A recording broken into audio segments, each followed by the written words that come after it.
Angel Vane, and this is episode 40 of my author's diary. And today I have my very first guest on my show. It is fellow Bonsai Moon Books author Rachel Woods, and she has a new release this week, Easter Egg Hunt Murder, but I guess it was actually last week. Yeah, it was last week. But anyway, so it stars two characters that we actually co-created, and so we're gonna go and do a little Q&A with Rachel Woods. Well, Angel, I'm very glad to be on your show, and I guess we'll just take it away with the questions, because I'm kind of, wondering what they're going to be, but... So, in honesty, I did not tell her what the questions were. No, she didn't. I'm like, I'm going to surprise you.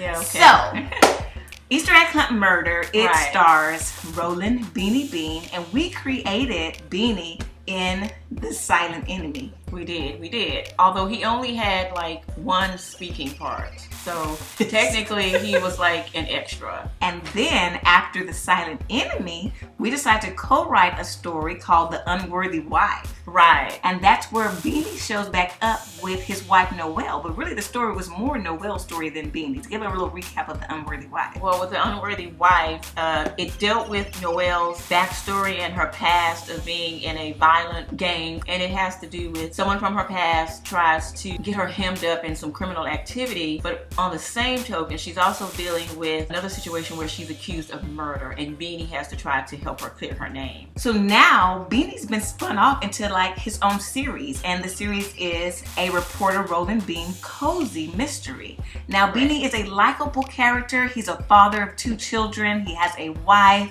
You are not a father, you don't have kids. What's your inspiration for Beanie, and why did he kind of come out as being the character that you wanted to give a full series to? I don't really have a specific person in mind that I patterned Beanie after. But what I liked was the idea of a nuclear family, a father, a mom, 2 kids, no dog yet. I also like the idea of, the comic relief that could come, because Beanie's not a disciplinarian. Noelle is a helicopter mom, and the boys are rambunctious. In the midst of Beanie having to investigate these stories and murders and things, he's also got to come home and deal with the wife and the kids. Yeah, and it really does create an extra layer of conflict, especially when you read Easter Egg Hunt Murder, how Noelle is always trying to get Beanie to do certain things to discipline the kids, and he's trying to be like, chill out, chick, right? Right. Now tell us a little bit more about Easter Egg Hunt Murder. What is that novel about? Okay, it's a cozy mystery. They go to an Easter egg hunt at a really fancy house in a place called Avalon Estates. Beanie's 2-year-old Evan finds a dead body. Beanie is assigned to the story because it becomes like eyewitness news. Beanie, you were there. As Beanie starts investigating, he discovers that these people who live in this ultra posh neighborhood in the Caribbean have so many secrets. I mean, it's not even funny. And and then he eventually ends up finding the killer. Spoiler alert! Don't tell him that he found the killer. But I guess you guys would know that he found the killer since it's his series, right? Well, I think that mystery demands that your sleuth finds the killer. She just checked me, y'all. Because on to my next question. Okay. Shush. Spoiler alert, he doesn't find the killer. Okay, and so the other theme that I see popping up in a lot of your stories is, the have versus the have-nots.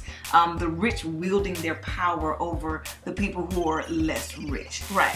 Is that a concept that you try to pull into your stories? And if so, what's behind that? I think it just kind of came from all of my experiences going to the Caribbean and sort of going to like all these wonderful, luxurious places that people with means and money can go to, and then always meeting local Caribbean people who would, show me another area of Caribbean life which was not luxurious at all, and sometimes at poverty line or sometimes below poverty line. So I really wanted to show people there are 2 sides of the Caribbean. There's this nice, beautiful side with the white sand beaches and turquoise waters, but then these people who are at the hotel also, they gotta probably get in a bus and they gotta go home to a place that, like, if you saw it, this is no place where you would want to live. So I wanted to explore those 2, the dichotomy of the islands also. Now, what's your favorite scene in Easter egg hunt murder? Because I know what mine is, but I want to know what yours is first. Okay.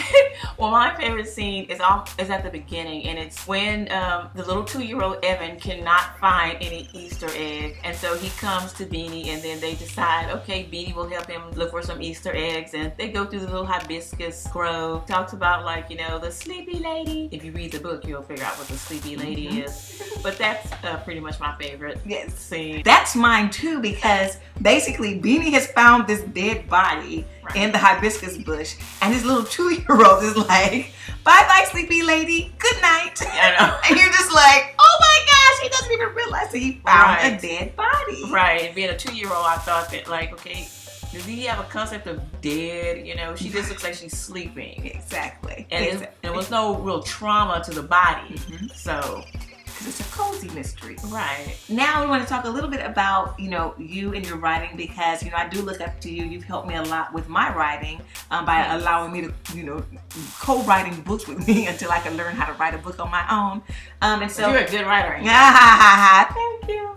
And so, you know, there's lots of things that you learn as you know, progress and you write and write more. Right. And I'm wondering, what would this Rachel say to young Rachel of years ago? What type of advice would you give your younger self as a writer? Well, probably I would tell myself to probably not be so hard on myself, because I have been a very, like, taskmaster writer to myself. So just be like, okay, you know, just relax sometimes, okay? The story didn't come to you right now. You don't have to plot right now. You don't have to stay up to 2 o'clock in the morning trying to get this plot. You don't have to, like, flog yourself because, oh, you didn't write, you know, 10,000 words in 10 minutes. That's just what I would say. That is great advice, Rachel. And I probably should take some of that myself. And I just want to thank you so much for coming on the show. Thank you. And I want to tell everybody, go out there, get your copy of Easter Egg Hunt Murder. It is a fabulous, cozy mystery. You're going to love it. Now, if you want to continue to keep up with me and all the ups and downs that I go through as I write and publish new books, click the subscribe button, then click that little silver bell so you won't miss when I'm doing a video, and I will see you next time.